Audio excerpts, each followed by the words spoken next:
Hi everyone, and welcome to my channel. I'm Larry Olsen, and I'm an expert in the field of why we do what we do, whether it's good for us or not. My expertise is in performance-driven neurology, which is simply a blend of science and psychology, allowing us to understand our own thinking and how it shapes the life we're living right now. Today I'm going to share with you a bit of my story and why I'm in the field that I'm in. And you may be saying to yourself, so what? Who cares? What difference does it make? Why should I care about listening to this guy? Well, let me take you back when this guy was only a year old. Now, I can't remember that far back. I don't know if you can either.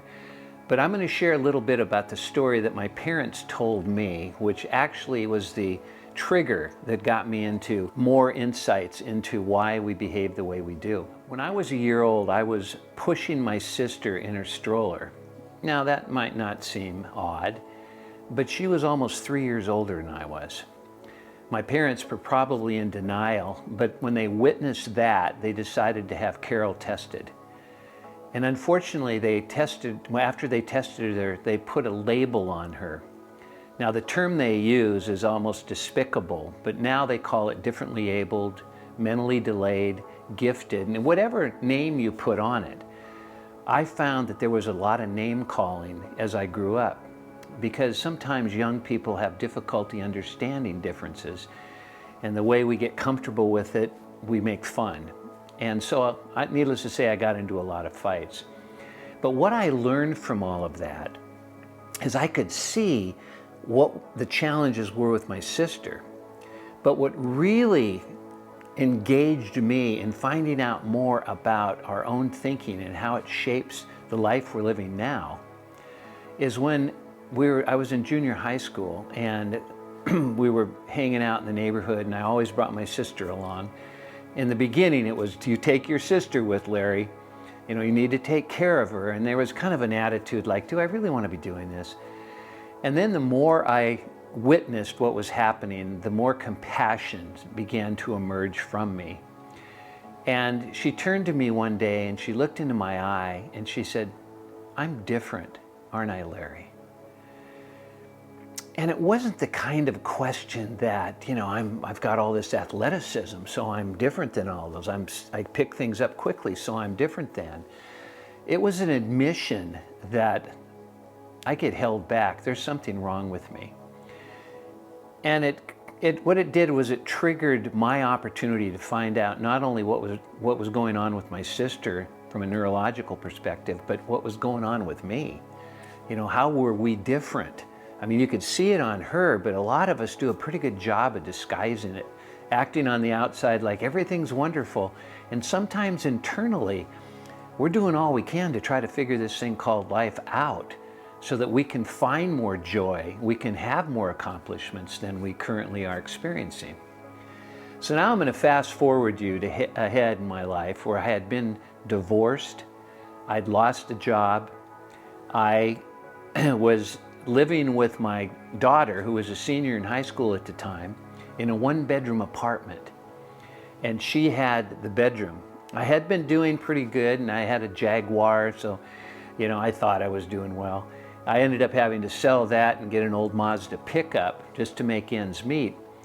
And I was running out of money. I'm watching the O.J. Simpson trial on television, and you could tell what I had for lunch by just taking a look at my robe. You know, because I was living in a robe, I was so depressed.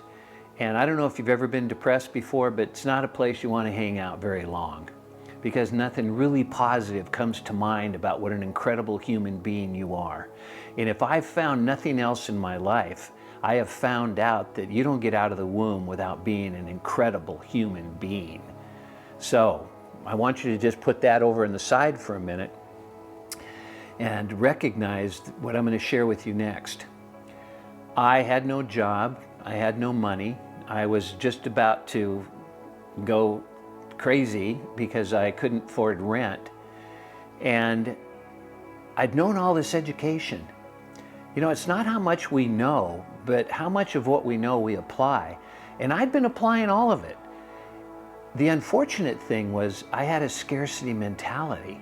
And I was focusing on trying not to be poor anymore, trying not to be alone, trying not to be a father whose daughter had the bedroom and I'm out in the living room and she's embarrassed to bring her friends home. So I had to run into her bedroom and then she got the living room and, but that was fine because that's what I deserved. That's what I thought anyway. And then it dawned on me why I wasn't getting a job.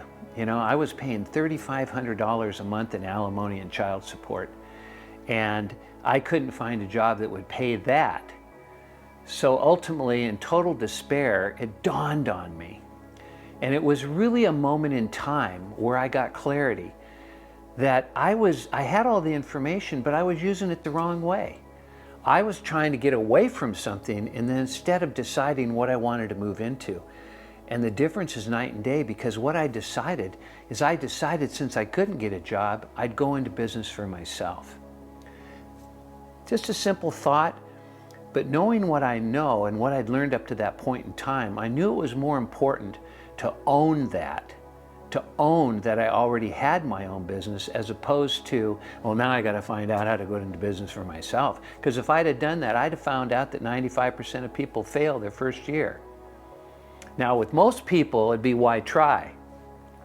But because I know what I'm about to share with you in these upcoming sessions that we spend time together at, is once I decided that, it wasn't only but an hour later and the phone rang.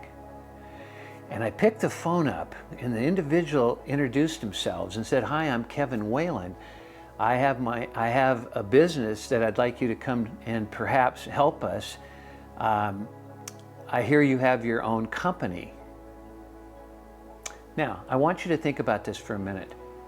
If he'd called an hour before that moment, what would my answer have been to him? Exactly, no, I don't have my own company. You see, I changed my mind, and one word changed my life. And that's when I said yes. Yes, I have my own company. And I wasn't lying, because my daughter was in the room, so I had company. And then, I went from no business to working with top Fortune 50 companies. I went from absolutely no self-worth to being able to find my worth. I even wrote a bestseller along the way. And here's a guy who is down and out, doesn't have any belief in self, yet has all of this information and education. So I'm going to ask you, is all the information and education getting you what you want? Or would there be any value in being able to decide for yourself how you want the next moment to be? I'd love the opportunity to spend that time with you, and I've got some things I want to share. So for now, let's look forward to our next opportunity. Thank you.